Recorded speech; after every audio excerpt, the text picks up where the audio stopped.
Tonight, let's slow things down and step quietly into history. Close your eyes for a moment and imagine the early morning mist drifting over muddy trenches, the distant echo of artillery, and the long wait between moments of fear and silence. In this video, A Day in the Trenches, what WWI soldiers really experienced, we gently explore what daily life was truly like for the men who lived underground during the First World War. From dawn roll calls and scarce meals to exhaustion, camaraderie, and the constant uncertainty of survival.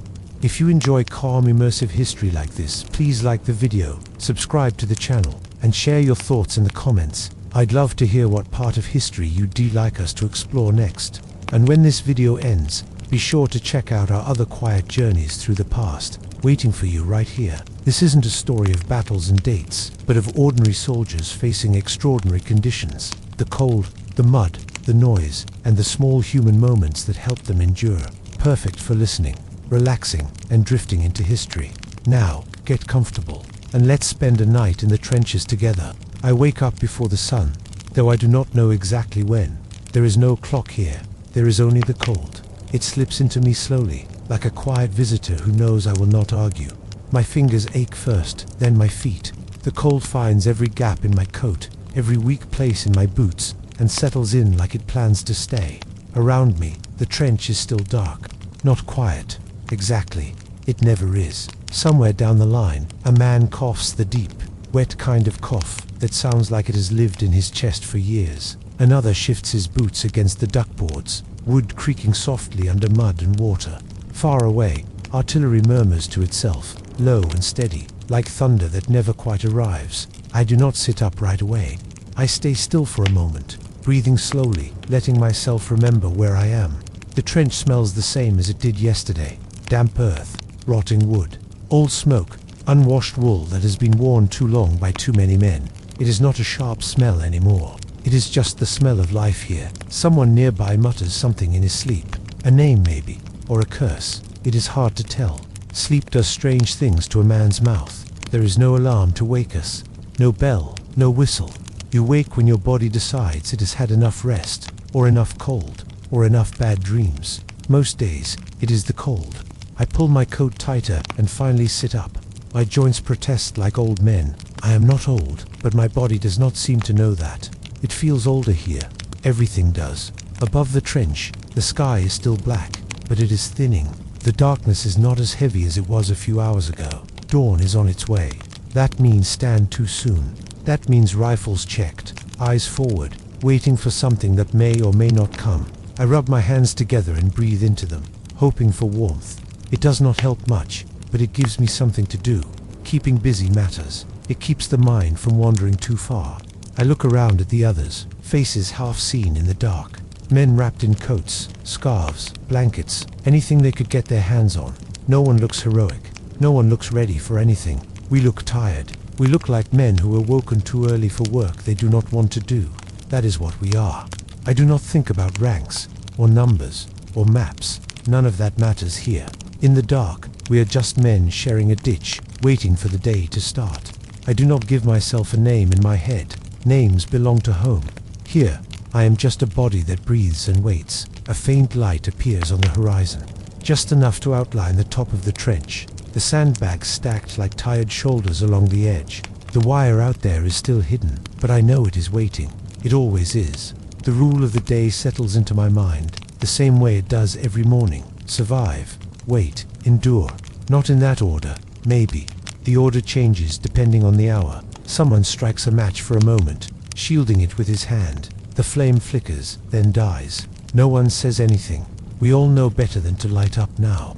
Dawn is when they might be watching. Dawn is when they might try something clever. I think, not for the first time, how strange it is that the most dangerous moments often arrive quietly. No drums, no speeches, just men standing still, hoping the other side stays just as still. My boots are wet. They never really dry anymore. The water seeps up from the ground and stays. I shift my feet, trying to find a spot that feels less cold. It does not exist, but hope makes you try anyway. A man next to me yawns and immediately looks embarrassed, like he has committed some small crime. I almost smile. Almost. Humor here is quiet. It does not want attention. The artillery in the distance pauses. That makes my stomach tighten more than when it fires. Silence can mean many things. Most of them are bad. I breathe slowly. In, out. The air smells of earth and old smoke. I have learned to breathe through my mouth when I can. It helps a little. The light grows stronger now. Shapes sharpen. The trench wakes fully. Men adjust straps. Hands rest on rifles. Someone whispers a joke so dry it barely counts as one. It earns a few soft breaths that might be laughter. Stand 2 is almost here. I climb onto the fire step and rest my arms on the sandbags. The world beyond the trench is still mostly shadow, but soon it will show itself. It always does. The land will look broken and tired, like it does every morning, and we will look at it, and it will look back, and nothing will happen, or everything will. For now, there is only waiting. The cold remains. It always does. But I am awake now.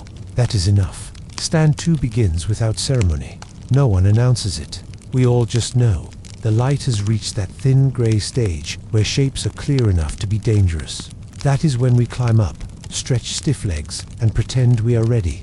I stand on the fire step again, rifle resting on the sandbags. My hands feel clumsy inside my gloves. Everything does in the cold. Fingers forget their jobs. You have to remind them gently, or they sulk. Along the trench, men do the same thing in near silence. Rifles checked, bolts worked, eyes forward. No one stares too long at anyone else. Morning is not the time for talking. Morning belongs to watching. No man's land lies ahead, quiet and empty. Or quiet and pretending.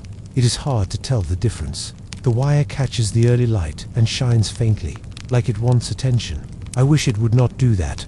This is the hour they tell us to expect trouble. Dawn attacks, surprise assaults. Men rushing forward while the light is still unsure of itself. It makes sense, I suppose. The world is half awake. Minds are slow. Fingers numb. I tighten my grip on the rifle and try not to imagine movement where there is none. The trick is to look without staring. If you stare too hard, your eyes start making things up. A shadow becomes a helmet. A bush becomes a man crouching. The brain is eager for excitement. You have to disappoint it. Somewhere to my left, a flare shoots up. White light blooms in the sky, hanging there for a moment, like a frozen moon. We all freeze too. Even breathing feels loud. The light fades. Nothing happens. False alarm. No one relaxes. You never relax during stand 2. You just wait for your muscles to stop screaming quite so loudly. Another flare goes up, farther down the line.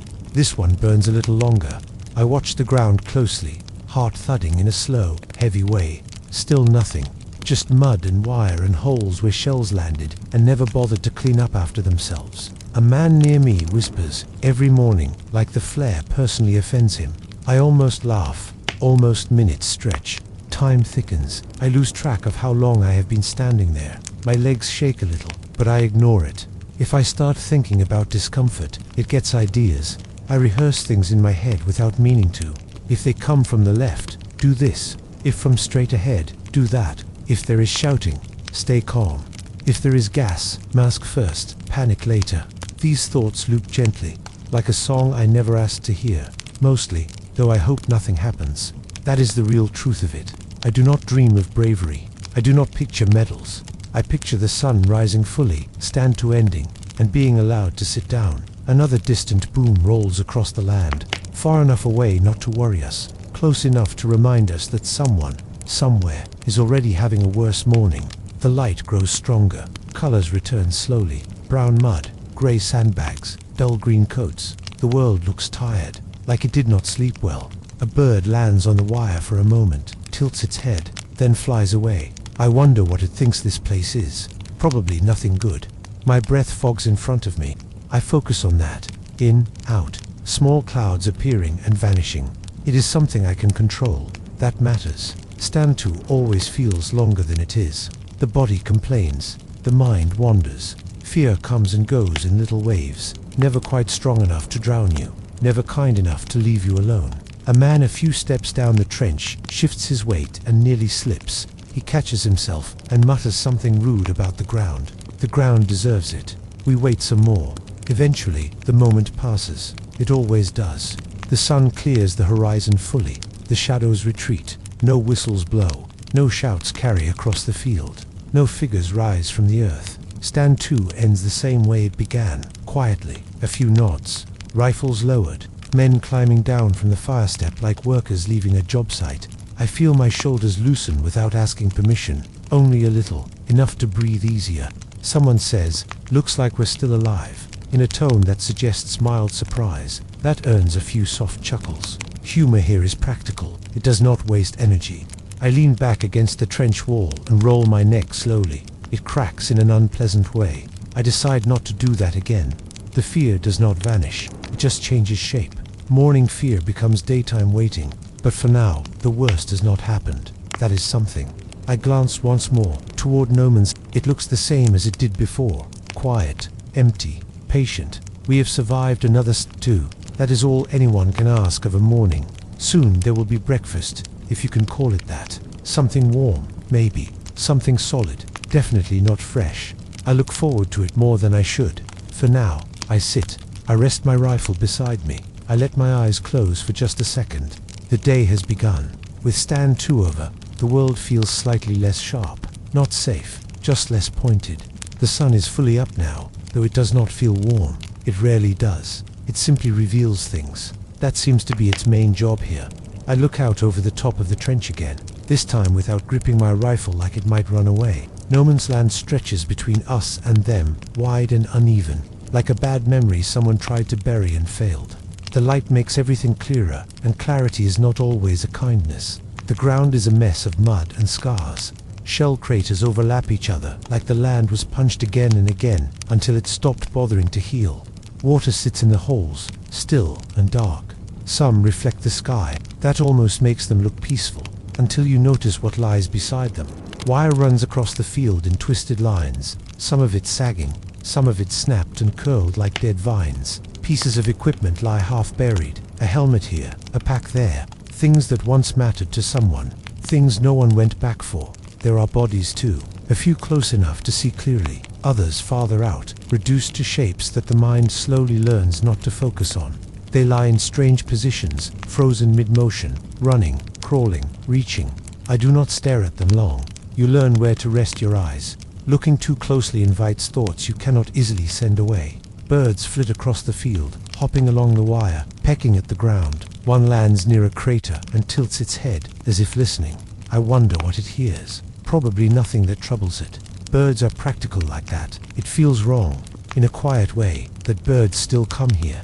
That grass still tries to grow where it can. The land does not seem to know it is meant to be dead. The light of the morning gives everything a pale softness. The mud looks gray instead of black. The wire glints faintly. For a moment, if I squint just right, the field almost looks calm. Almost I imagine what this place looked like before. Fields, trees, maybe a road running through it. I picture people walking here without helmets or rifles, without watching the sky. It is hard to hold on to that image. The present keeps pushing it aside. Someone near me mutters, "Nice day," in a flat voice. I understand the joke. I think. I nod, anyway. The earth here feels wounded. That is the only word that fits. Not dead, injured, torn open and left that way. It seems to breathe slowly, releasing steam where the sun warms the wet ground. It smells of iron and soil and old smoke. A heavy smell, but familiar. I rest my elbows on the sandbags and let my eyes drift across the field without settling anywhere. This is how you look safely, letting the scene pass by like water. Time slows again. Morning stretches out, unhurried. The guns are quiet for now. Somewhere far off, one fires a single shot, then stops, like a man clearing his throat. I notice small things. A bit of cloth caught on the wire, fluttering slightly in the breeze. A broken rifle stock sticking up from the mud at an odd angle. A crater filled with rainwater where insects skate along the surface. It is strange what the mind chooses to notice when there is nothing to do. The sun climbs higher. The light loses its softness and becomes more honest. Shadows shorten. Details sharpen. There is no hiding now. Everything is exactly where it is. I feel a tightness in my chest that has nothing to do with breathing. Looking out there always does this. It is not fear exactly, more like respect or warning. This land has swallowed men whole. A faint breeze moves across the field. It carries the smell of damp earth and something else I try not to identify. I turn my head slightly and breathe through my mouth again. Habit. Now, from this distance, the enemy trench is just a dark line in the ground. No movement, no sign of life. I know better than to assume anything from that. They are there. They are always there, watching their own sunrise, maybe thinking the same thoughts. I wonder if someone over there is looking at me right now. Probably not. Probably yes. It does not matter either way. The idea comes to me, uninvited, that no man's land belongs to no one because it rejects everyone. No one stays there for long by choice. It does not welcome visitors. Another bird lifts off suddenly, wings beating fast. I stiffen for half a second, then relax when nothing follows. The body reacts before the mind can catch up. It does that a lot now. The morning continues without incident. That is a gift, a quiet one, but still a gift. Eventually, someone calls softly that breakfast is on the way. The word travels down the trench like a rumor of better times. I glance once more at the field before turning away. No man's land remains unchanged, waiting, patient. It has all the time in the world. I climb down from the fire step and feel the cold mud squelch under my boots. The trench closes in around me again. Walls rising, sky narrowing. The open field disappears from view. Part of me is relieved. Part of me knows I will see it again soon enough. For now, the sun is up. The day moves on, and no man's land keeps its secrets, just as it always has. Breakfast arrives the same way most things do here, quietly, without enthusiasm. Someone passes the word down the trench, and a few minutes later, men begin gathering around a crate that looks like it has seen better wars. The food came up during the night, carried forward while the guns were distracted elsewhere. That already feels generous. Anything that reaches us at all feels like a small miracle. No one complains out loud. Complaining is saved for private thoughts. I take my share and find a place to sit on an overturned box. The tea is lukewarm now, dark and bitter, sloshing gently in a dented tin cup. The bread is hard enough to count as a building material. If the trench collapses later, we could probably fix it with these biscuits. I take a careful sip of the tea. It tastes like leaves that were once shown hot water, but never properly introduced. Still, it is warm enough to remind my hands what warmth used to be. That is something. The biscuit takes longer. I bite down slowly, letting my teeth decide how much effort they are willing to give. It cracks with a sound that echoes louder than I expect. A man nearby looks over, amused. "Easy there," he says.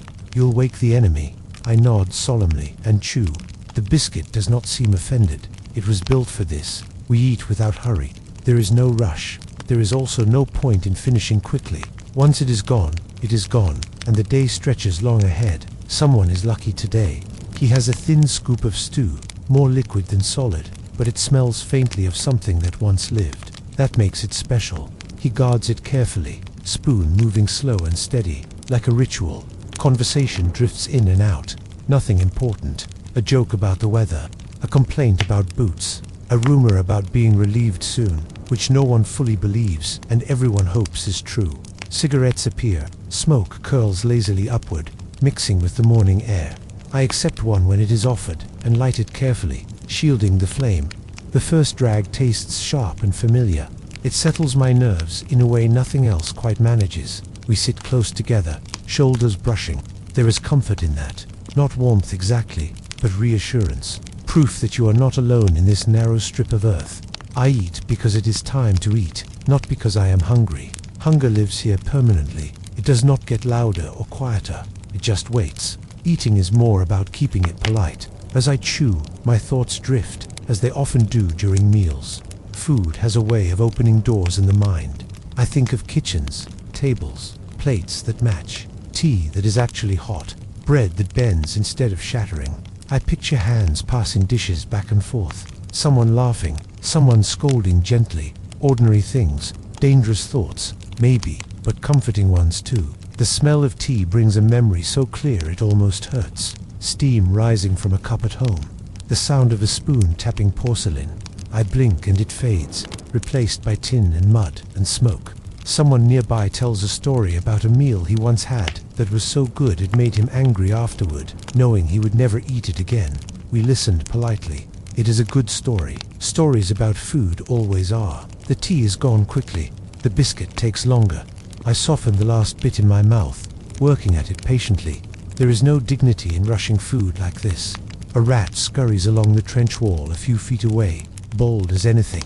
No one reacts. Rats are part of the scenery now.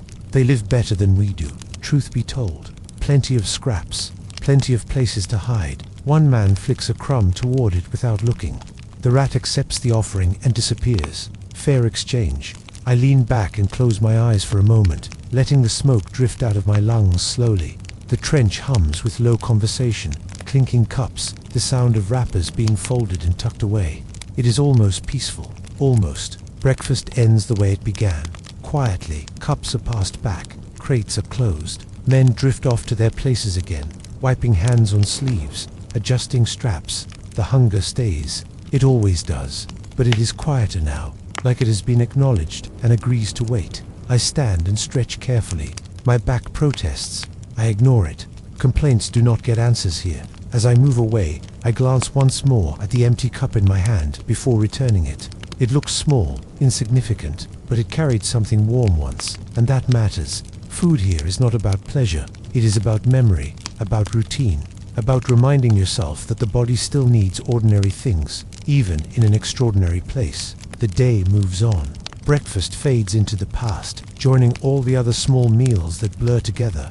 But for a few minutes, sitting there with bitter tea and hard bread, we were just men eating together. That counts for something. The trench is easier to understand once you stop thinking of it as a place and start thinking of it as a condition. It is not something you visit. It is something that happens to you. From above, it might look like a rough line cut into the earth. From inside, it feels deeper than it should. The walls rise on either side, close enough to touch without reaching. Sandbags sag under their own weight, stuffed with soil that never quite stays put. The ground underfoot is a patchwork of duckboards, mud, and standing water, arranged with good intentions and mixed results. I walk carefully, placing my boots where others have placed theirs before me. There is a rhythm to moving here. Step, shift, pause. Too fast and you slip. Too slow and you sink. Water pools everywhere. It seeps up from below and drips down from above. No matter how often it is bailed out, it comes back, patient and stubborn. My boots have given up trying to keep it out. They are wet from the inside now, which feels like a personal betrayal. The trench smells alive. Not in a good way. It is a blend of damp wood, old earth, sweat that never dries, and latrines that are never far enough away. There is also the smell of rot, food scraps, mud-soaked cloth, things best not identified.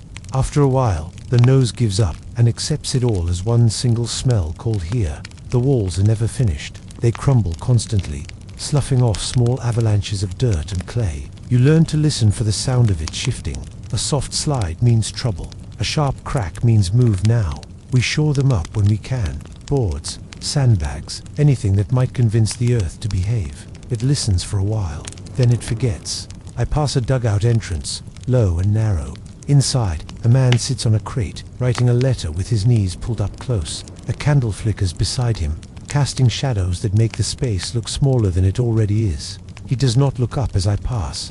Privacy here is respected when it appears by accident. Farther along, someone is scooping water out of a deeper section with a helmet. He works steadily, without hope.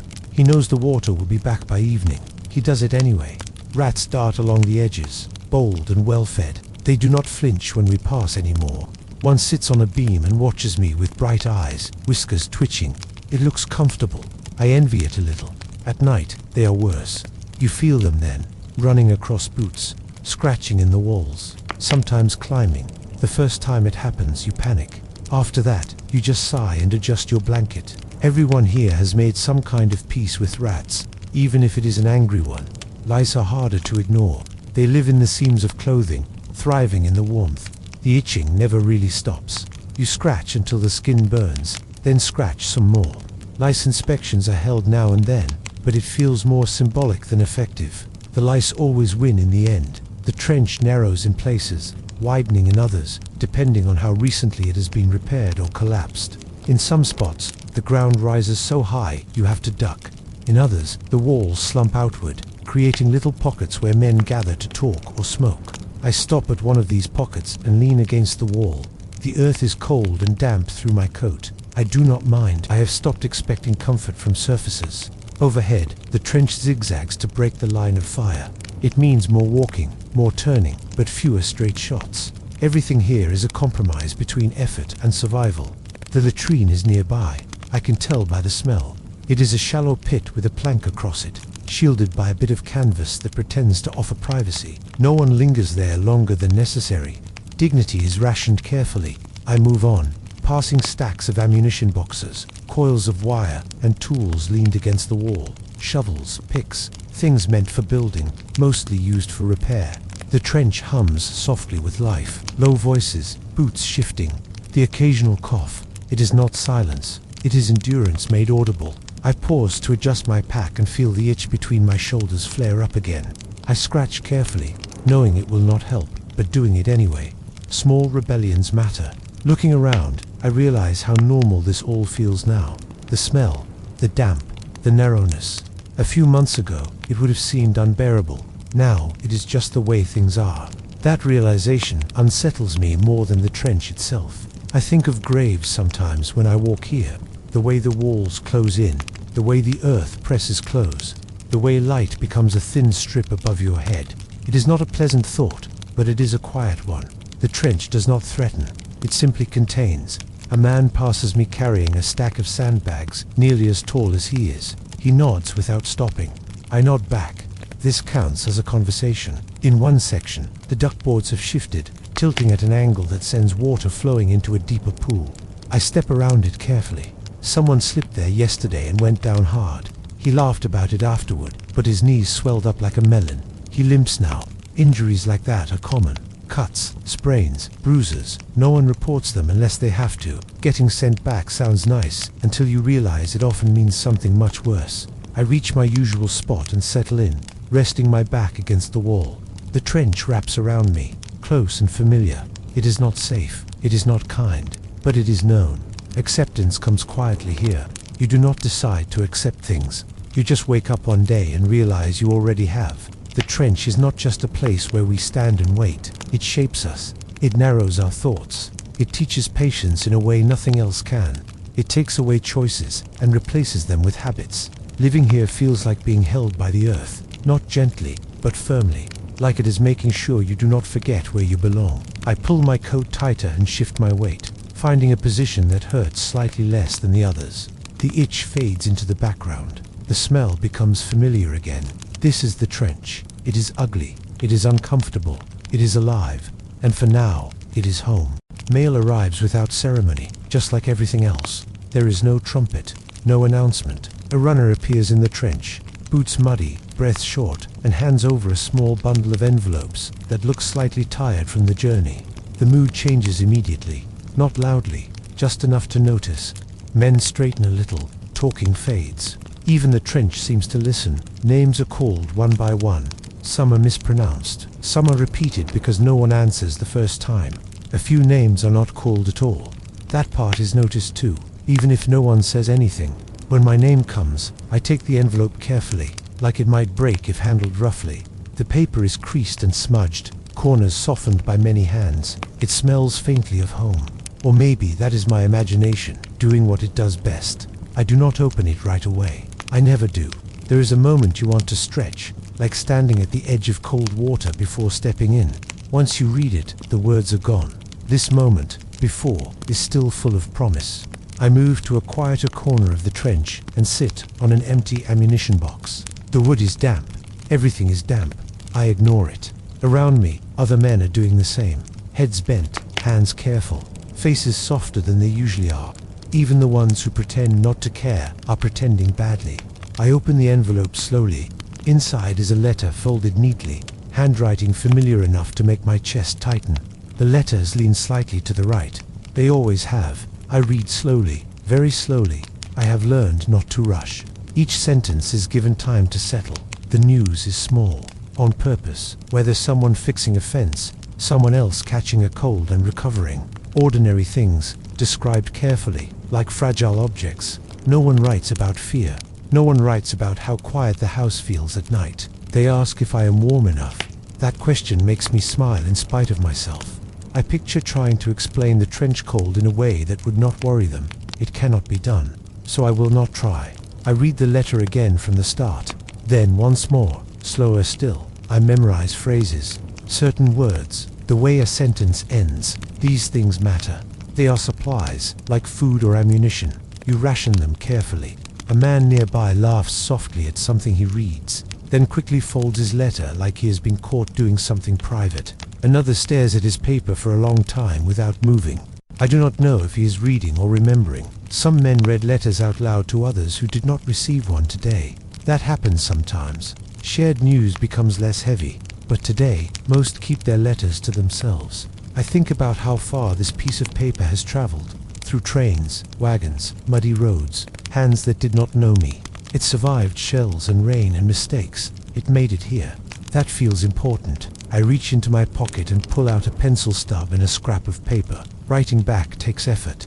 Not the writing itself, but the choosing. You have to choose what not to say. I write slowly, resting the paper against my knee. I tell them, I am fine.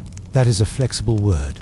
I say the weather has been improving, which might be true somewhere. I ask about small things. The dog, the garden, anything that keeps the world normal. I avoid mentioning the rats, the cold, the fear. Those things do not belong on paper meant to travel home. I know this, and so do they. The pencil scratches softly. I stop often, staring at the page, waiting for the right words to arrive. Sometimes they do. Sometimes I settle for words that are close enough. When I finish, I read it back and nod to myself. It will do. It always does. I fold the letter carefully and tuck it away. It will be collected later, when someone feels brave enough to carry words in the opposite direction. I lean back and close my eyes for a moment. The trench noise returns. Boots, voices, the distant thud of guns. But something inside me has shifted. The weight is lighter. Not gone, just adjusted. Mail does that. I watch as others finish reading. Some smile faintly, some grow quiet. One man stares at an empty envelope for a long time, then folds it anyway, as if that might help. No one asks questions. You do not ask what someone's letter said. If they want to tell you, they will. If they do not, that is also fine. There is always the thought, hovering at the edge of the mind. What if this is the last letter? What if the next one never comes? I push that thought aside gently. It does not help to wrestle with it. A joke passes down the line about someone receiving a letter from the army by mistake. That gets a few quiet laughs. Humor sneaks in where it can. It is not invited, but it is welcome. Eventually, the moment fades. Letters are folded and tucked into pockets. Men stand and stretch. The trench returns to its usual rhythm. I touch the envelope once more through the fabric of my coat, just to make sure it is still there. It is solid, real. Letters are strange things. They remind you of who you were before this place. They remind you that you still belong somewhere else, even if it feels far away. They also remind you what you stand to lose. I stand and move back to my spot along the trench wall. The candlelight from the dugout flickers again as someone else writes. Life goes on in small, quiet ways. The war does not pause for letters, but for a few minutes, we do. And sometimes, that is enough. The guns do not announce themselves properly. They never do. One moment the air feels ordinary, heavy but calm. The next, there is a distant thump, low and dull, like someone slamming a door very far away. No one reacts at first. Distant guns are common. They clear their throats all day long. But then there is another thump, closer, sharper. The sound rolls through the ground before it reaches the ears, and that is when bodies start to listen. I feel it in my boots first. A faint vibration, like the earth shifting its weight. Someone says, "Incoming," not loudly, just enough. That word carries down the trench faster than shouting ever could. I straighten without thinking and move closer to the wall. There is no panic. Panic wastes energy. This is routine in its own unpleasant way. The whistle comes next, thin, rising, falling, a sound you learn to recognize quickly, even if you wish you had not. It ends in a heavy thud somewhere beyond the trench, followed by a dull crack that rattles the boards beneath my feet. Dust drifts down from the trench wall, sprinkling my shoulders. I brush it off without looking. The earth is awake now. Another shell lands closer. The sound is sharper, louder. The trench shivers, like it has been startled. Somewhere, a man swears quietly, the way you do when you stub your toe in the dark. I press my back against the wall and tilt my helmet down slightly, not because it will help much, but because it feels like the right thing to do. Small actions matter when bigger ones are impossible. The barrage builds slowly. That is the worst kind. When shells fall all at once, you endure and count. When they arrive one by one, you wait between them, wondering if the next will choose you. The air fills with sound, Whistle, thud, crack, pause, repeat. I learn again how to listen, not just to hear, but to judge. The distance, the weight, the angle. A shell that passes overhead sounds different from one aimed low. You do not need to understand why. Your body figures it out for you. One explodes close enough to knock me forward a step. My ears ring. The trench wall coughs up a small avalanche of dirt and wood. I freeze, waiting to see if it will collapse. It holds, grudgingly, still standing. Someone says.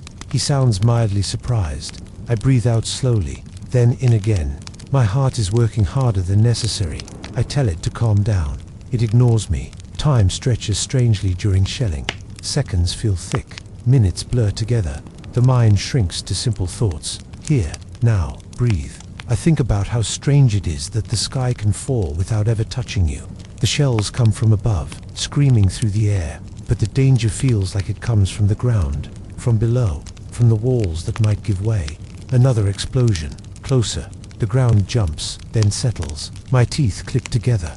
I realize my jaw is clenched and make myself loosen it. I would like to keep my teeth if possible. Someone nearby starts counting softly. Not the shells, just numbers. 1, 2, 3. I think it helps him. I let him continue. A pause comes. A long one. Too long. This is when the mind gets ideas. I imagine the next shell landing directly on the trench. I imagine the wall collapsing, the weight of earth pressing down. I imagine how dark it would be. I push those thoughts aside gently. They are not useful. Fear is loud, but it is not always right. The guns resume. Another wave. The trench groans. Dust falls again. A board creaks somewhere overhead, but stays in place. I pat it absently, like it might appreciate encouragement. We do not run. There is nowhere to go. Running is for open fields and choices. Here, waiting is safer. I watch a small clump of dirt fall from the wall and land in the mud near my boot. It breaks apart silently. I focus on that. Small things, safe things. Eventually, the rhythm changes. The shells begin to fall farther away. The sound softens.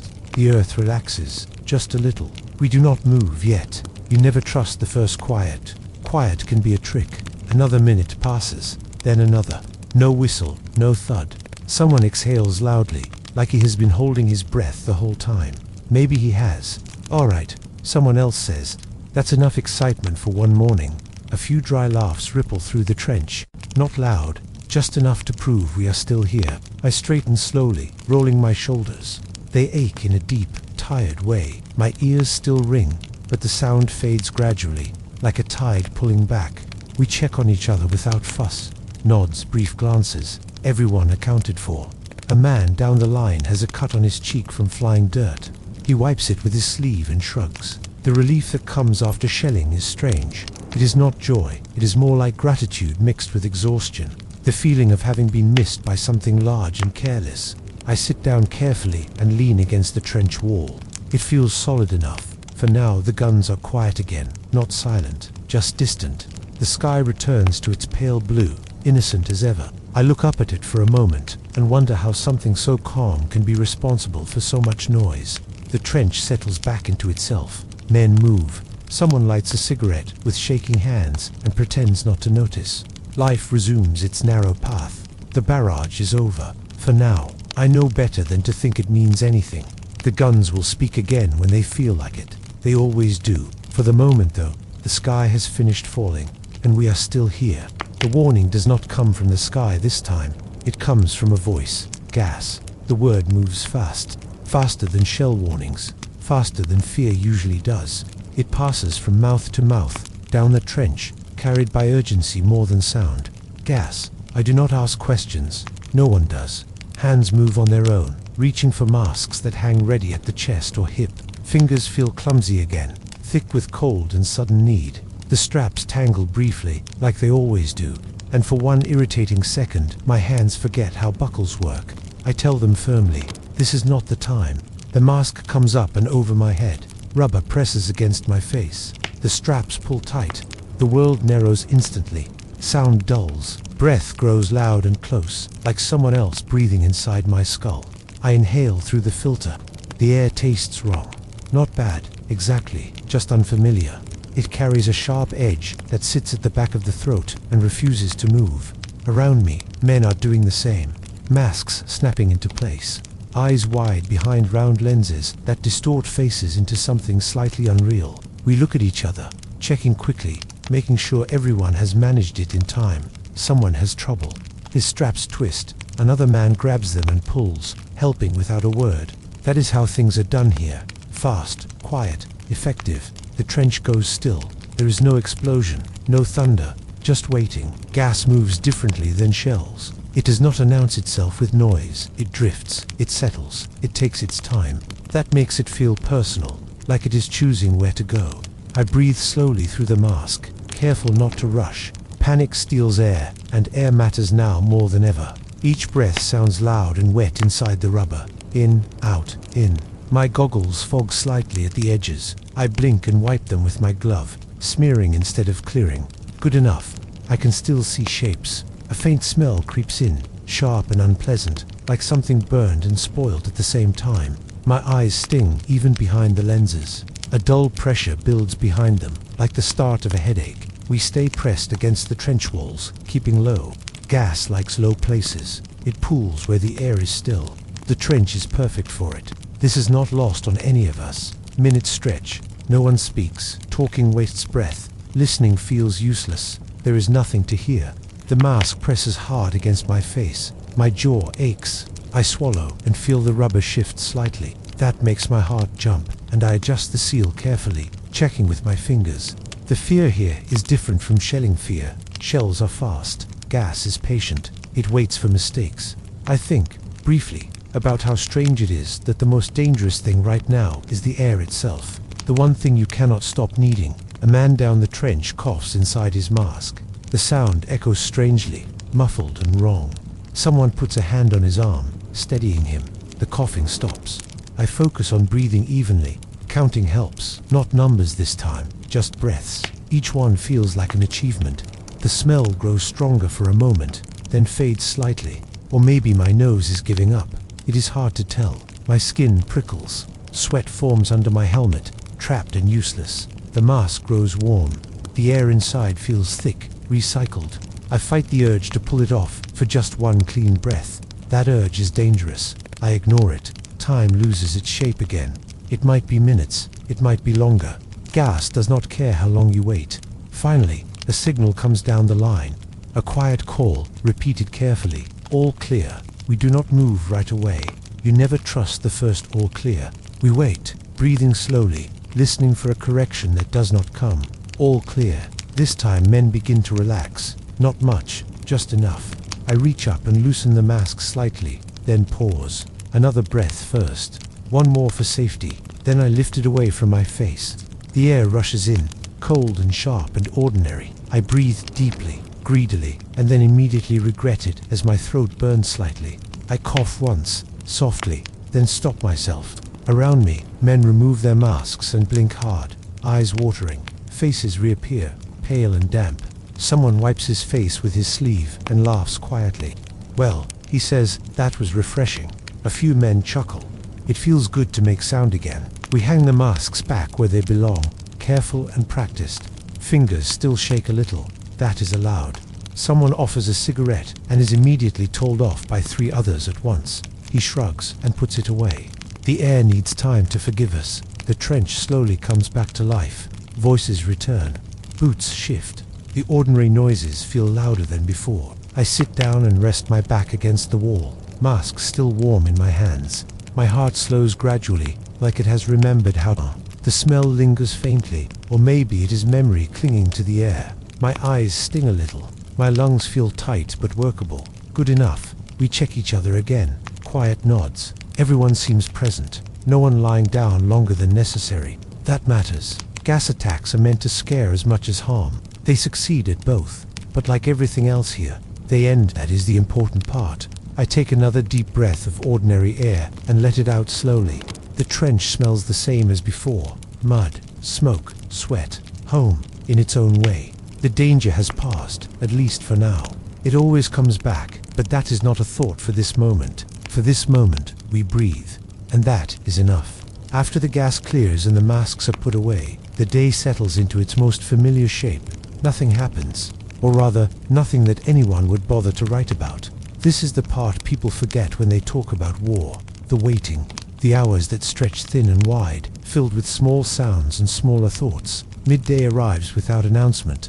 The light sits high above the trench, pale and indifferent. I find a spot along the wall and lean into it, letting the earth take some of my weight. Sitting fully feels risky. Standing too long feels foolish. Leaning is the compromise. The trench encourages compromises. The guns are quiet now, not silent, but distant. A low murmur far off, like a storm arguing with itself somewhere beyond the horizon.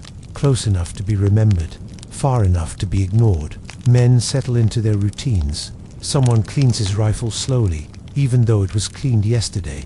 Another stares at the same section of wall he stared at all morning. A third lies back with his helmet tipped over his eyes, pretending to sleep.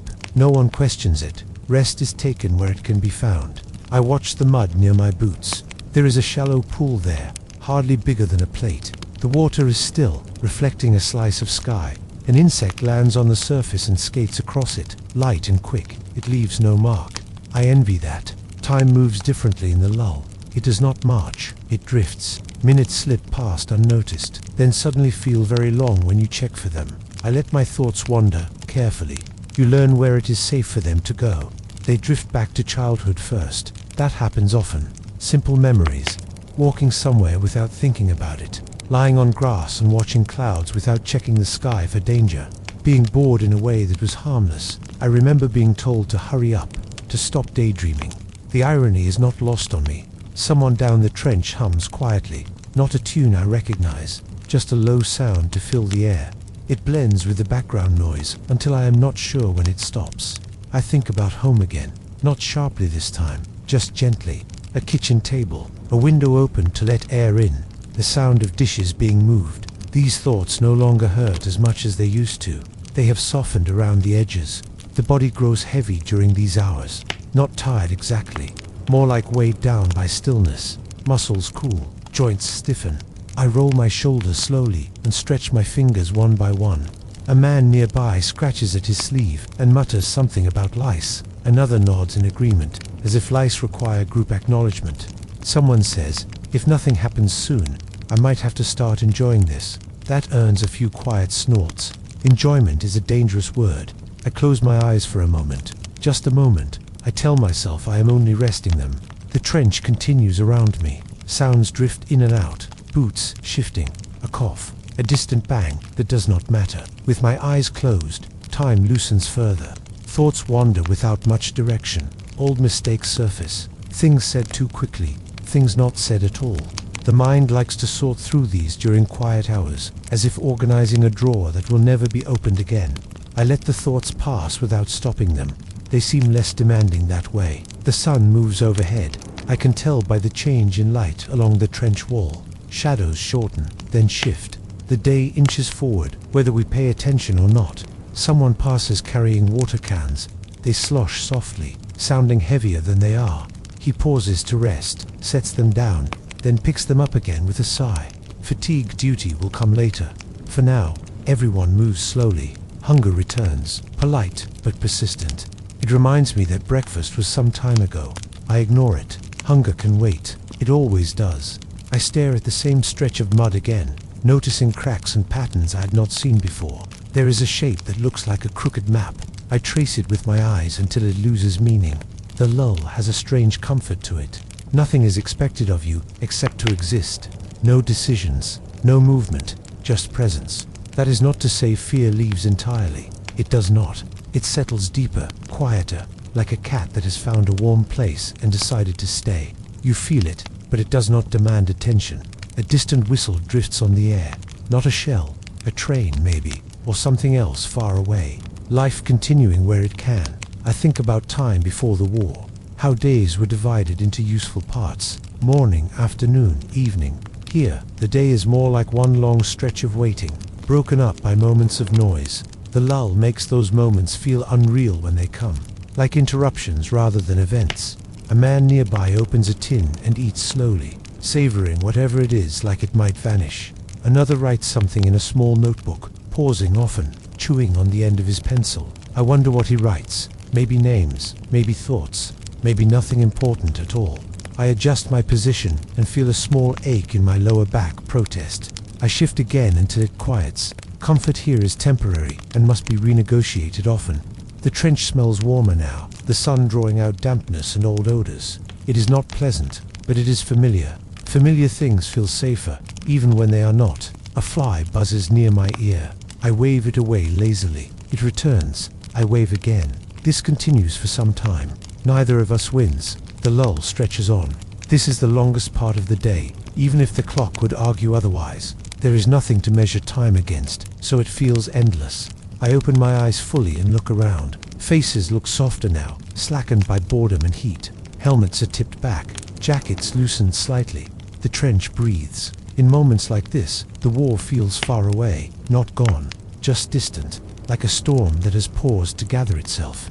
I know better than to trust that feeling, but I allow it anyway. The lull does not last forever. Nothing here does. But while it holds, it wraps around us gently, giving us a space to exist without reacting. I take a slow breath and let it out just as slowly. For now, there is nothing to do. And in this place, that is a rare kind of peace.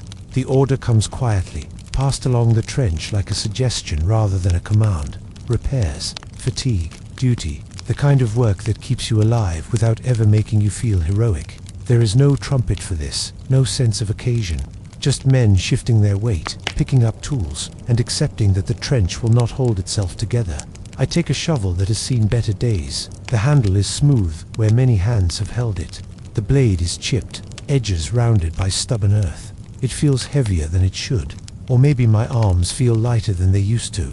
Hard to tell. We move to a section where the wall has slumped inward. The rain from days ago did its slow damage. The trench always wants to return to the field it once was. We spend our time convincing it not to. Sandbags are stacked nearby, damp and sagging. I lift one and feel the strain immediately.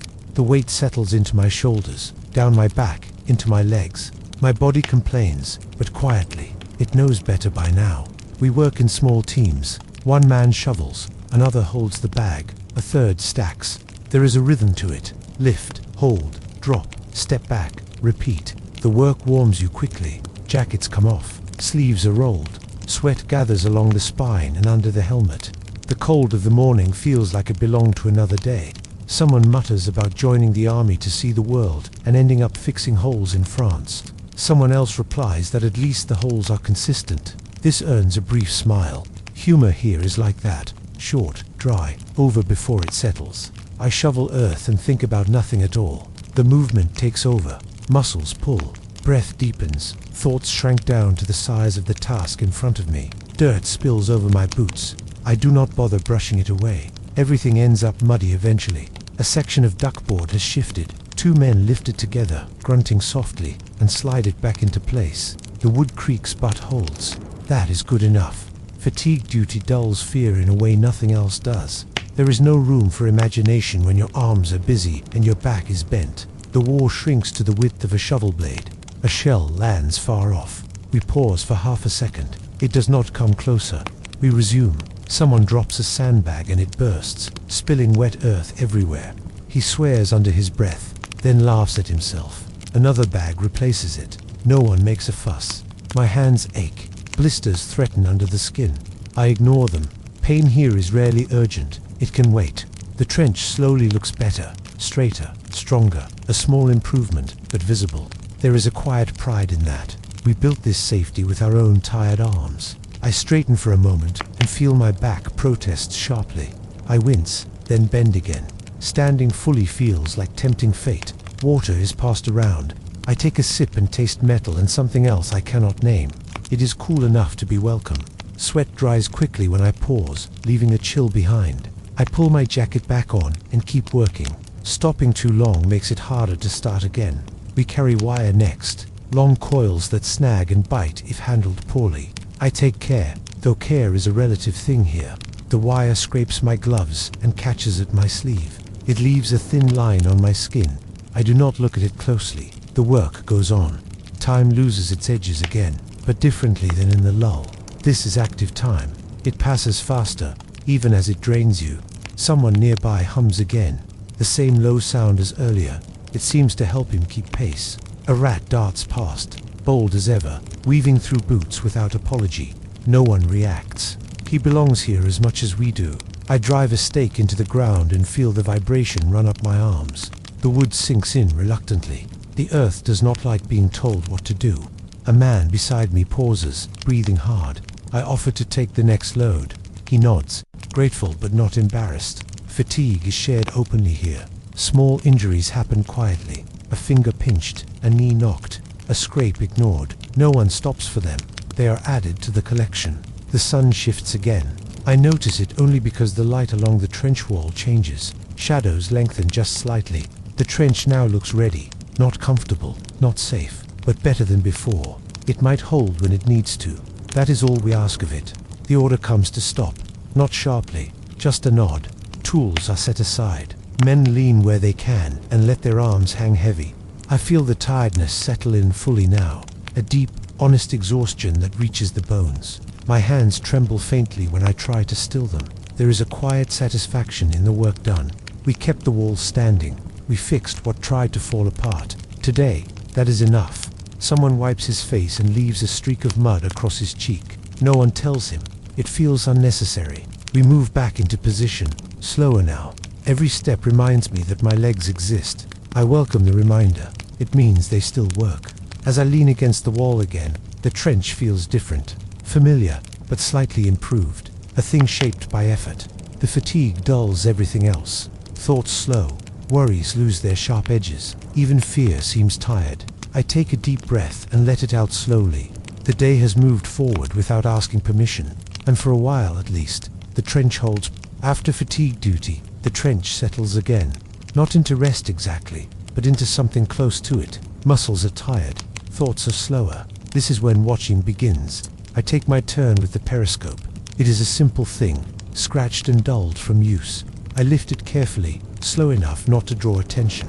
Careful is the closest thing we have to skill here. Through the small square of glass, the world narrows. No man's land stretches out in front of us, wide and uneven. Mud lies thick and cracked in places, pooled in others. Wire snakes across it in tangled lines, rusted and cruel. Shell holes sit like open mouths, dark and patient.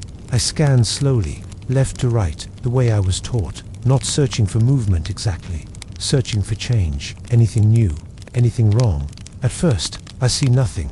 That is the usual result. The enemy trench lies beyond, barely visible, just a shadowed line where earth drops away. It looks much like ours. That realization comes often and always feels strange. I imagine the men there. They are doing the same thing I am, watching, waiting, leaning into their own walls. They are probably tired too. The thought does not bring comfort or anger. It just sits there. I lower the periscope and rest my arms. The weight of it lingers even after I set it down. Fatigue has a way of doing that. Someone nearby whispers a question. Anything. I shake my head. Nothing worth writing home about. That earns a faint smile. Writing home about nothing would be a luxury. I lift the periscope again. A bird hops near a shell hole, bold as anything. It pecks at the ground, pauses, then pecks again.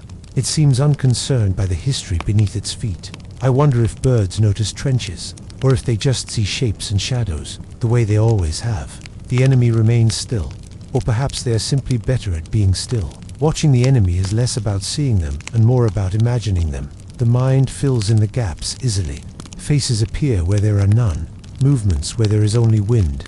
I force myself to stay slow, to stay patient. Rushing the watch makes you see ghosts. The trench behind me murmurs softly. Boots shift. Someone coughs and then tries to swallow it back down. A quiet joke is passed and lost before it reaches me.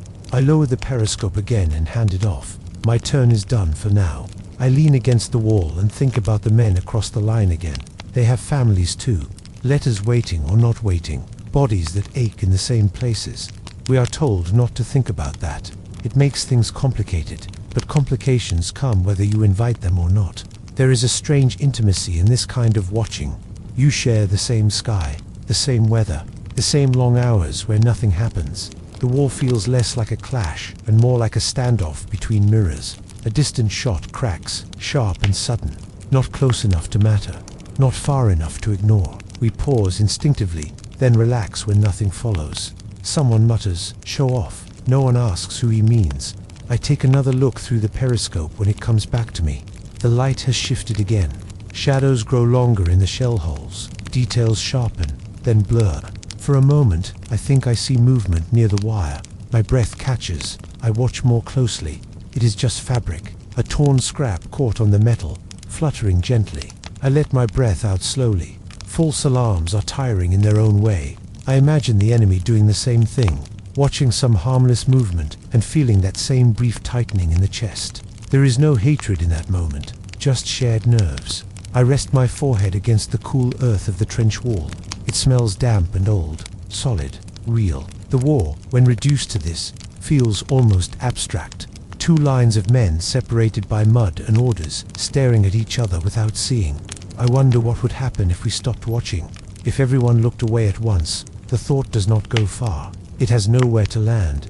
A man beside me sharpens a blade slowly, though he has no immediate use for it. The sound is soft and steady. It gives him something to do with his hands. Another cleans his glasses, though they are already clean. Another habit. Habits keep the mind from wandering too far. The periscope comes back to me one more time. I lift it, already expecting nothing. Still nothing.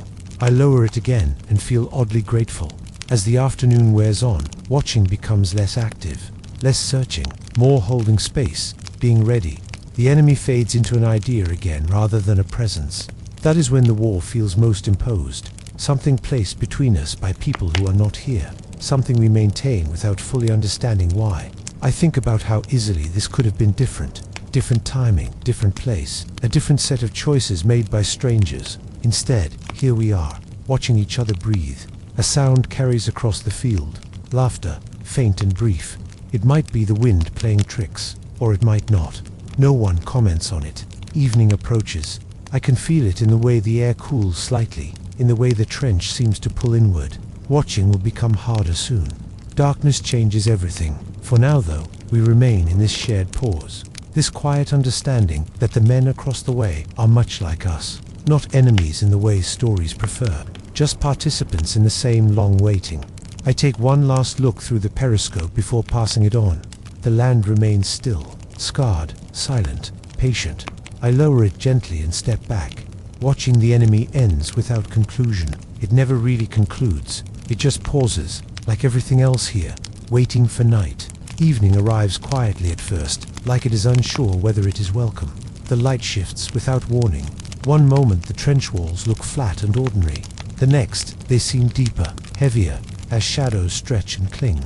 The sun lowers somewhere behind us. We do not see it directly. It leaves its mark instead. The sky dulls from pale to grey, then takes on a thin wash of red that feels more tired than dramatic. This is when the mood changes. Conversation thins out. Jokes lose their timing. Even the men who usually fill silence with noise grow quieter. Evening belongs to alertness.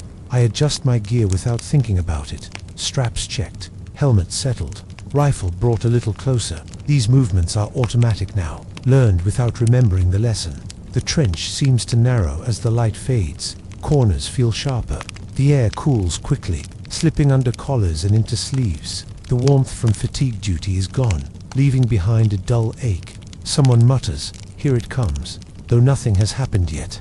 No one asks what he means. The sky deepens in color. Red becomes gray. Gray becomes blue. Then something darker still. The horizon blurs, and distance becomes harder to judge. We watch no man's land again, though watching is less useful now. Shapes blur together. Shell holes merge into one another. Wire disappears, then reappears when the light catches it just right. This is the time when imagination gets bolder. I force my eyes to stay steady, to look, not guess. Guessing leads nowhere good. A breeze moves across the field, stirring loose fabric and grass that has somehow survived. It makes things shift at the edge of vision. My muscles tense, then ease again. Someone nearby clears his throat too loudly, then winces at the sound of it. Noise feels risky now. The evening brings a kind of fear that daytime does not. Day fear is sharp and immediate. Night fear is slow. It builds. It suggests. I feel it settle into my chest. Light, but persistent. We check weapons again, though nothing has changed since the last time. It is not about readiness. It is about reassurance. The first star appears overhead, faint and distant. It looks wrong above this place. Too calm, too patient. I wonder if anyone at home is looking at the same sky. The thought drifts in, then out again. Evening is not kind to nostalgia. Orders move quietly along the line, extra alert, eyes open, no unnecessary movement, as if we would choose otherwise. The light continues to drain away, faces lose detail, men become shapes again. Familiar voices feel farther off. I listen more than I look now. Footsteps, breathing, the soft scrape of boots against wood. Sound carries differently in the evening. It seems to slide instead of travel. A distant gun fires. One shot, then nothing. We wait for more. None comes. Someone exhales slowly. It sounds loud in the quiet. The trench feels colder now. The earth holds the chill and gives it back generously. I shift my weight and stamp one foot lightly, then the other, careful not to make noise. Rats grow more active as the light fades. I see one dart across a plank, confident and quick. Evening belongs to them too. The sky darkens further. The colors fade until only contrast remains. Light and shadow, known and unknown. This is when fear feels most reasonable. I check the line ahead again, squinting into the dimness. Nothing moves. Or maybe everything does, just too slowly to notice. Someone whispers a question that does not need answering. You see anything? No, comes the reply. It sounds honest. The cold settles deeper. It finds places that were warm an hour ago and makes them forget they ever were. Fingers stiffen. Breath fogs faintly. I pull my coat tighter and tuck my chin down. The helmet feels heavier in the dark. Evening always feels like a threshold. Day is leaving. Night is not fully here yet. This in-between space is uneasy. I feel more exposed now, even though visibility is worse. Darkness hides movement, but it also hides warning. The smell of the trench changes slightly as temperature drops. Dampness sharpens. Smoke lingers longer. Somewhere along the line, a man mutters a quiet prayer. Not loud enough to disturb anyone, just enough to steady himself. I do not pray out loud. I think instead about small things, concrete things. The feel of the rifle stock, the rough grain of the wood beneath my palm. Thinking small keeps fear manageable. The last of the light slips away. The sky becomes a flat, dark canvas. No man's land disappears almost entirely. Now we listen. Every sound feels closer, louder, a clink of metal, a distant murmur, wind moving wire just enough to make it sing softly. I focus on breathing, slow, quiet even. The idea that night belongs to danger is not superstition, it is learned. Attacks come in the dark, raids, patrols, things meant to surprise. The body remembers this even when the mind tries to stay calm. A flare goes up far to the left. The sudden white light washes across the field, harsh and bright. For a moment, everything is visible again. Wire, craters, shapes frozen in place. Then the light fades, and darkness rushes back in, deeper than before. No movement follows, just the echo of brightness behind the eyes. Someone lets out a breath he was holding. I realize I was holding mine too. Evening tightens its grip. The trench feels smaller, closer, as if it is leaning in to listen. I think about how many evenings like this have already passed. How many more will come? The number feels large and undefined. That uncertainty presses down gently, like weight on the chest. We remain ready, ready for nothing, ready for everything. The cold creeps further in. Fingers numb slightly. Toes follow. I wiggle them subtly, grateful they still respond. Another flare rises. This one closer. Light floods the field again. For a heartbeat, I see it all too clearly. Then darkness returns. As always, evening completes its work. Night takes over fully now. The fear does not spike. It settles. It becomes part of the background, like the cold. This is how we enter night. Not with drama, not with shouting, just with quiet adjustments and shared understanding. I steady myself against the trench wall and wait. The day is ending. The dangerous part is beginning. Night settles fully, and with it comes the work no one volunteers for, but everyone expects. Patrol's quiet movement, stepping where daylight never would. The order moves down the trench in a low voice, almost polite. A small group. Light kit. No talking unless necessary. Necessary is defined very narrowly. I adjust my gear again, not because it needs it, but because my hands need something to do. Straps are checked twice. Buckles touched, then touched again. The rifle feels heavier now, though it weighs no more than it did an hour ago. We gather near a narrow ladder leading up to the parapet. Faces are hard to read in the dark. Eyes catch faint light and reflect it back. No one looks eager. No one looks afraid enough to refuse. The night smells different up here. Damp earth, mixed with old smoke, and something sharp, like metal left in rain too long. Cordite lingers from earlier firing, faint but unmistakable. One by one, we climb. The moment my head clears the top of the trench, the world changes. The open space presses in from all sides. Darkness feels wider out here, less forgiving. I move slowly, careful where I place my hands and feet. The ground is uneven, treacherous. Mud pulls at boots like it wants company. No man's land is not empty at night. It breathes, it shifts, it listens. We spread out slightly, enough not to trip over each other, close enough to sense where the others are. I hear breathing behind me. I do not turn to look. Every sound feels loud. A boot slipping, fabric brushing fabric. The soft clink of metal when someone forgets themselves for half a second. We freeze often, too often. Every pause stretches longer than planned. Listening becomes the main task. The dark hides details but sharpens imagination.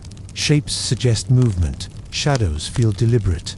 A flare goes up far off, casting sudden white light across the field. We drop instinctively, pressing into the ground. Mud smears against my cheek. I do not mind for a few seconds. The land is frozen in harsh clarity. Wire glints, shell holes gape, then the light fades, and darkness pours back in like water. We remain still longer than necessary. Stillness feels safer than motion. When we move again, it is slower. I smell earth strongly now, rich and wet. It fills my nose and grounds me. This place is ruined, but it is still land, still real. A sound drifts from ahead, a soft scrape, or maybe just wire moving in the breeze. I cannot be sure. We stop again. Listening in the dark is different from listening in daylight. You are not just hearing, you are waiting for meaning to reveal itself. Nothing does. We continue. I focus on my steps, heel, then toe, testing weight before committing. The mud sucks at my boots, reluctant to let go. Somewhere nearby, something small scurries. A rat, most likely, startles me more than it should. I exhale slowly through my nose and keep going. The enemy trench is somewhere ahead, unseen. I try not to imagine it too clearly. Imagination adds things that are not there. We are not meant to engage tonight. Just observe, listen, confirm that the other side is still where it was yesterday. That is the strange thing. Patrols are about confirming sameness. A low murmur reaches us, faint and indistinct. Voices maybe, or wind-carrying sound from somewhere else. I cannot make out words. I do not try. I crouch behind a shell hole and peer into the dark. The edge crumbles slightly under my hand. Earth shifts. I freeze, waiting for a response. None comes. My heart takes a few extra beats to settle. I am aware of it now, strong and present. I breathe carefully until it slows. The men around me feel closer now, though I still cannot see them clearly. Presence becomes something sensed rather than seen. Another flare rises, closer this time. The light snaps on, brutal and sudden. I press flat again, every muscle tight. For a moment, I see everything too clearly. The line of wire ahead, the torn ground, a helmet lying half buried, its owner long gone. Then darkness returns. No shots follow, no shouts. The night closes back in. We wait. Patrols are mostly waiting, punctuated by short moments of movement. The waiting is the harder part. Cold seeps into me now that I am still. It creeps along my arms, into my hands. Fingers stiffen slightly. I flex them slowly, careful not to make noise. A signal passes down the line. A hand gesture barely visible.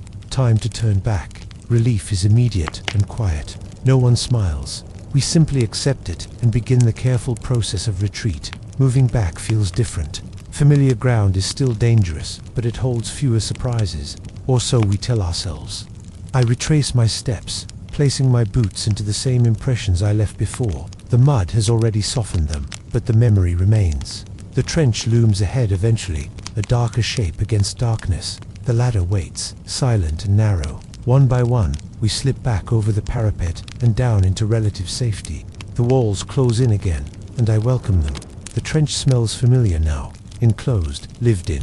I had not realized how exposed I felt until that feeling eased. We do not speak as we settle back into position. There is nothing to say. Someone pats another man's shoulder lightly as he passes. It is not comfort exactly, more acknowledgement. We are back. My legs feel unsteady now that the tension releases. I lean against the wall and let it take my weight. A quiet breath escapes me before I can stop it. It sounds loud in my ears, but no one reacts. The patrol is over. Or rather, this one is. I think about how many times men have crossed that same ground in the dark. How many will again? The land remembers, even if no one else does. As I steady myself, I realize my hands are shaking slightly. Not badly, just enough to notice. I tuck them under my arms until they calm. Outside the trench, no man's land returns to its quiet watchfulness. It has not changed. It never does. Inside, the night continues. We are back where we started, minus a little warmth, a little certainty. But we are back, and for tonight, that is enough. The first shell comes without warning. No whistle, no long announcement, just a sudden weight in the air, followed by a deep, hollow thud that rolls through the ground like a heavy breath. The trench shudders. Loose dirt trickles down the walls. Somewhere, wood creaks and settles. No one speaks. We know what this is. Another shell follows, closer this time. The sound is different now, sharper, more personal. The ground lifts slightly beneath my boots, then drops again. My teeth click together before I realize I am holding my jaw too tight. This is the night bombardment. It does not arrive all at once. It builds. One shell, then a pause. Two more, a longer pause. Then a rhythm begins to form, slow and deliberate, like someone testing the ground for weak spots. We move into the dugout as the pattern becomes clear, not rushing. Rushing makes noise. Noise invites attention. The dugout is low and narrow. I duck instinctively, though I have done this many times before. The ceiling feels closer tonight, or maybe I am more aware of it. Men settle where they can, sitting, crouching, leaning into the walls. There is no comfortable position, only acceptable ones. The next blast hits closer. The dugout trembles. Dust sifts down, fine and dry, coating hair and shoulders. Someone coughs and then presses his sleeve to his mouth, embarrassed by the sound. The shells come in waves now. Boom, pause, boom boom, longer pause. Between each blast, there is silence so complete it feels artificial, as if the world is holding its breath. I count without meaning to. Seconds between impacts, not accurately, just enough to feel some control. 1, 2, 3, 4. The next shell interrupts the count, and I have to start again. The dugout smells of damp earth and sweat and old smoke. The air feels thick, as if it has weight. Breathing takes more effort than it should. Someone mutters, they're walking it in. No one answers. We all hear the same thing. Each shell lands a little closer than the last. The ground shakes harder. The walls shed more dirt. The ceiling drops a little dust with each impact, like it is slowly giving up. I press my back against the wall and feel the vibration run through me. It settles in my chest, lingers, then fades just enough to make room for the next one.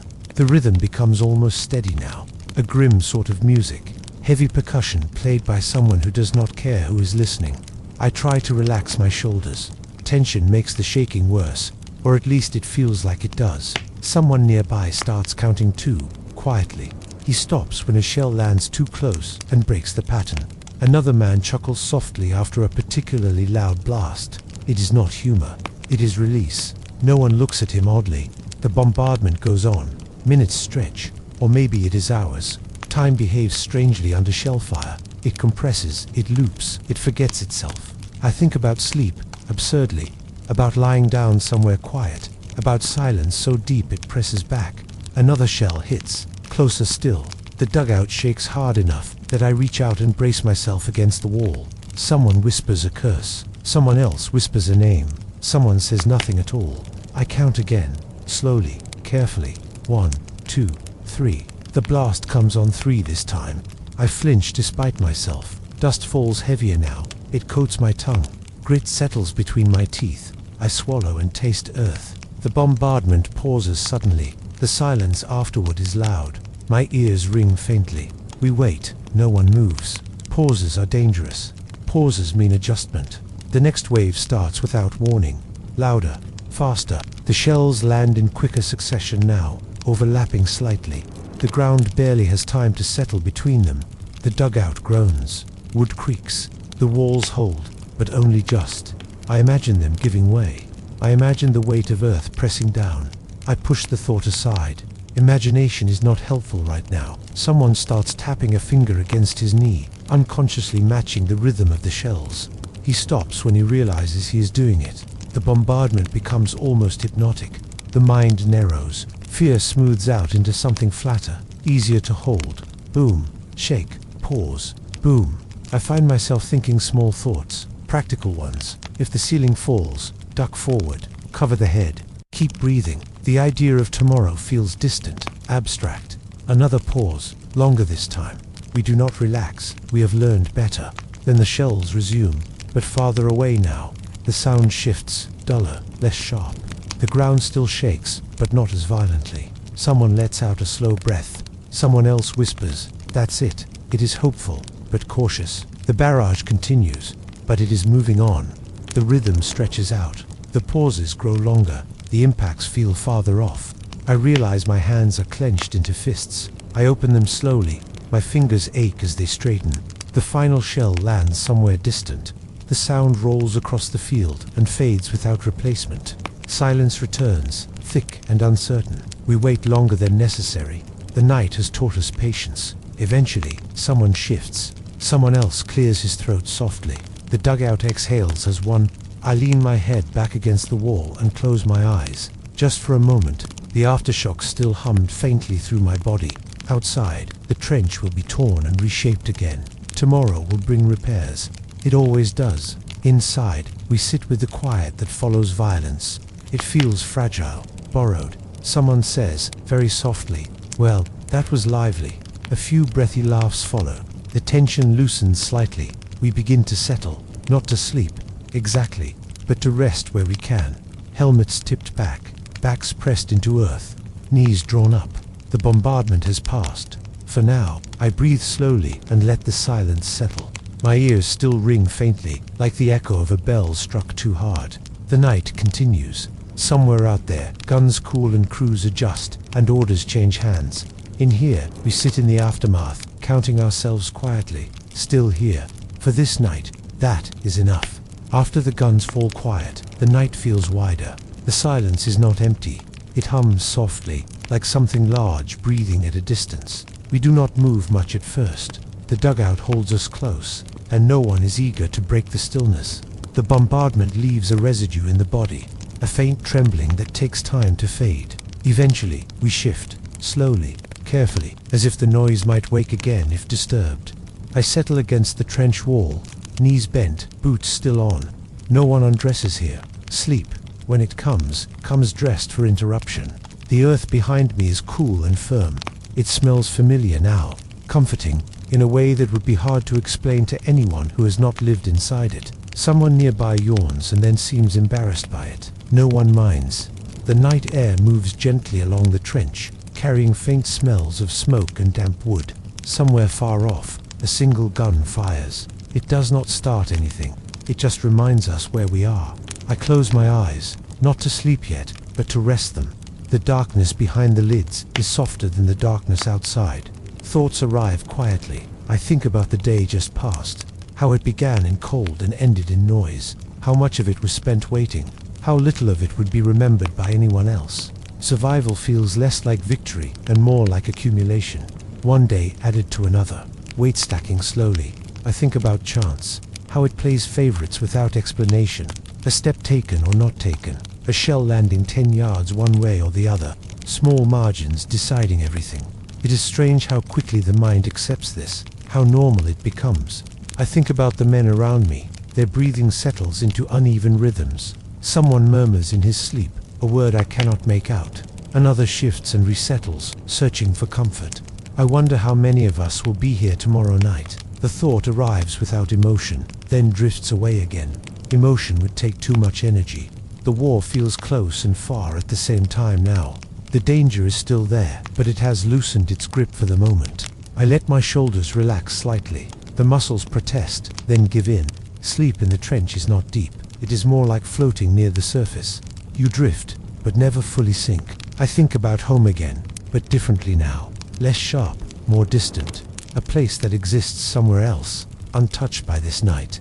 I imagine lying in a bed that does not shake, a ceiling that does not shed dust, silence that is not waiting to be broken.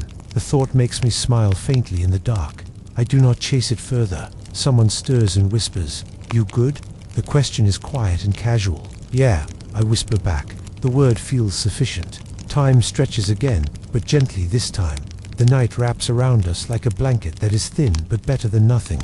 I focus on breathing. In through the nose, out through the mouth. Slow even. The body begins to let go in small increments. Fingers loosen. Jaw unclenches. The steady ache in my back fades to something distant. I think about tomorrow, about step 2, about the way the light will creep back over the trench, about the rule of the day returning. Survive, wait, endure. It does not feel heavy right now. It feels manageable. Sleep edges closer, not all at once, just enough to blur the edges of thought. I drift into memories that have no order, faces from long ago, places half forgotten. None of them demand anything. A noise nearby snaps me back briefly. A boot scraping, someone turning over. My eyes open, then close again when nothing follows. This is how sleep comes here.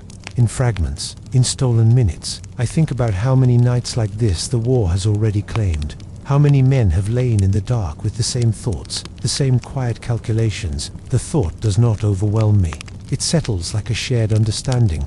Another distant rumble reaches us, but it fades quickly. The night remains intact. I shift slightly and find a better angle against the wall. The earth holds steady.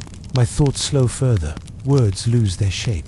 Images blur at the edges. The fear of tomorrow is still there, somewhere, but it is quiet now, resting. For this moment, I am alive, warm enough, still breathing. That feels like something to be grateful for, even if gratitude is not a word we use often here. Sleep finally takes hold, light and careful. The trench does not disappear. It simply fades into the background, waiting. Tomorrow will come soon enough. For now, the night holds, and that is enough.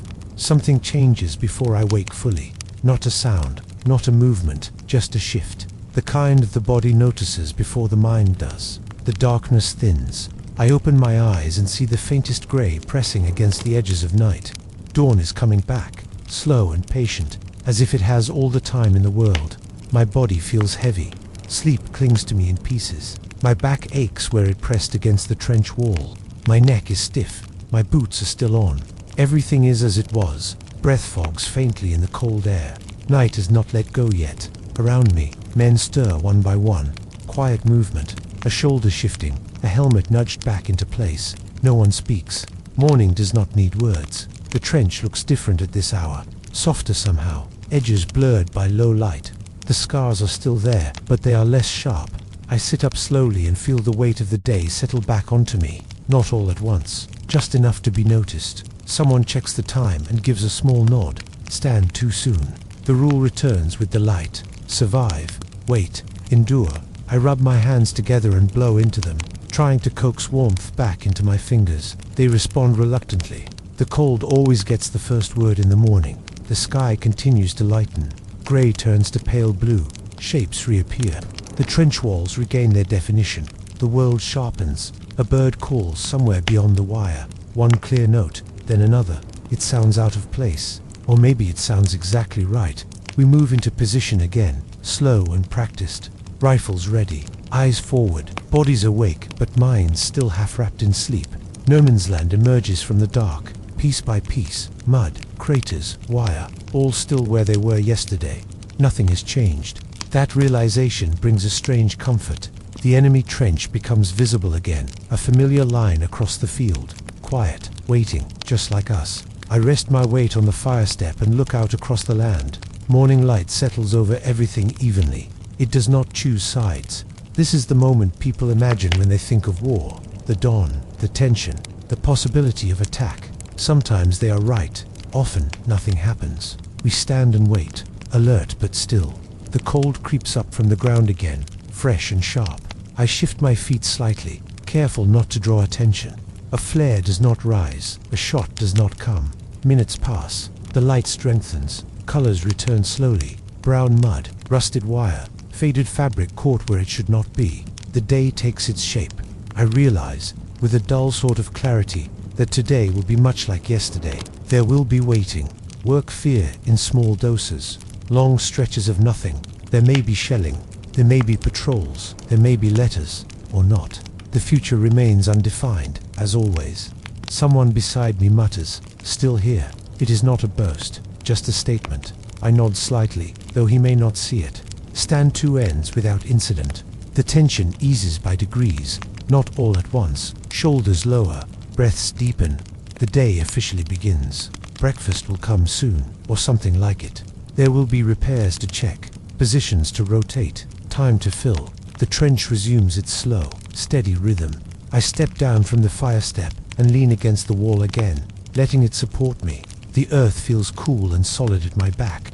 I think about how many days have begun this way. How many will still begin like this after I am gone? The war is not made of grand moments. It is made of days like this, stacked one on top of another. No ending, just continuation. A man passes, carrying a crate, already moving into routine. Someone else lights a cigarette and shields it from the breeze. The smoke curls upward and disappears. Life persists where it can. I glanced once more toward no man's land. It lies quiet in the morning light, holding its secrets close. The day does not announce itself, it simply arrives. I take a slow breath and let it out. Another day has begun, and we will endure it, the same way we endured the last. This was one day, not a battle, not a turning point, just a single day endured by millions of men, over and over, across years and continents. They woke to cold, they waited, they worked, they feared, they slept when they could. Most of their days passed without history noticing. If you are listening now in warmth and safety, let this day rest where it belongs, in the past. Let the quiet return, let the waiting end, and know that for those who lived it, surviving the ordinary was the bravest act of all. And that's a glimpse into a day in the trenches, the cold, the mud, the waiting, and the small moments that defined life for soldiers in World War I. It's a world that's hard to imagine, yet one that shaped history in ways we still feel today. If you found this journey into the trenches eye-opening, take a moment to like this video. It really helps our channel reach more history lovers like you. We'd also love to hear your thoughts, reflections, or questions in the comments below. Which part of a soldier's day surprised you the most? Don't forget to subscribe and hit the bell so you won't miss our future documentary bedtime stories. And if you want to continue exploring history in a calm, immersive way, check out some of our related videos right here. Each one brings you closer to the lives of people from the past, told as if you were there. Thank you for watching, and until next time, rest easy and let history unfold.